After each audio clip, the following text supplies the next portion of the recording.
আসসালামু আলাইকুম, কেমন আছেন সবাই? আশা করি সবাই অনেক ভালো আছেন। আজকে আমি রান্না করব চাল কুমড়া দিয়ে রুই মাছ। ইলিশ মাছ দিয়ে রান্না করে ভালো লাগে, কিন্তু ইলিশ মাছ অনেক অ্যালার্জি, খেতে পারি না। তাই রুই মাছ দিয়ে আজকে রান্না করব। তো মাছগুলোকে ভেজে নিচ্ছি। চাল কুমড়া কেটে ধুয়ে রেখেছি সুন্দর করে। মাছগুলো ভাজা হয়ে গেলে রান্না শুরু করে দেব। তো পেঁয়াজ কুচি দিয়ে নিলাম। পেঁয়াজগুলো সুন্দর করে এখন ভেজে নেব। মশলা কষানো হয়ে গেছে। এখন চাল কুমড়োগুলো, মশলাগুলো কষানো হয়ে গেছে। এখন এর মধ্যে চাল কুমড়াগুলো ঢেলে দেবো।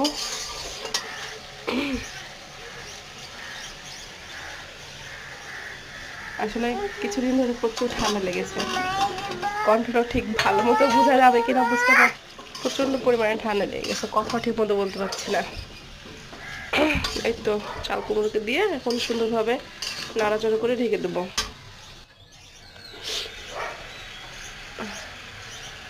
রোজা রেখে রান্না করা মানে মশলা ঠিক মতো দিয়ে আন্দাজে রান্না করতে হয়।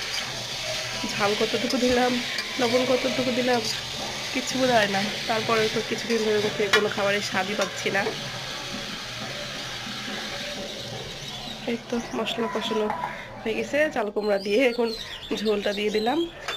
এখন এই তো বলক আসা পর্যন্ত একটু অপেক্ষা করব।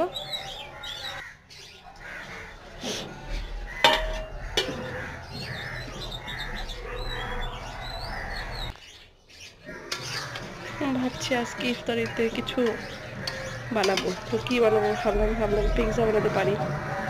আজকে ইফতারিতে পিৎজা বানাবো। এই তো হয়ে গেছে, মাছ দিয়ে নিলাম।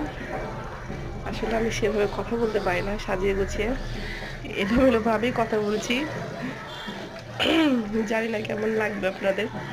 তারপর যদি ভালো লাগে ভিডিওটি অবশ্যই একটা লাইক, কমেন্ট আর সাবস্ক্রাইব করে দেবেন। রান্না প্রায় শেষ। ভাজা জিরার গুঁড়া দিয়ে দিলাম। আর কিছুক্ষণ রান্না করে নিলেই হয়ে যাবে আমার চাল কুমড়া দিয়ে রুই মাছ রান্না।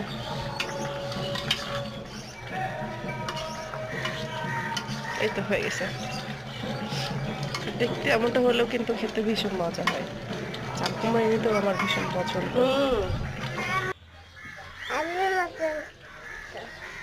তোমারও পছন্দ? তাই তুমি খেয়েছিলে? ও আচ্ছা। সবাই ভালো থাকবেন, আল্লাহ হাফেজ।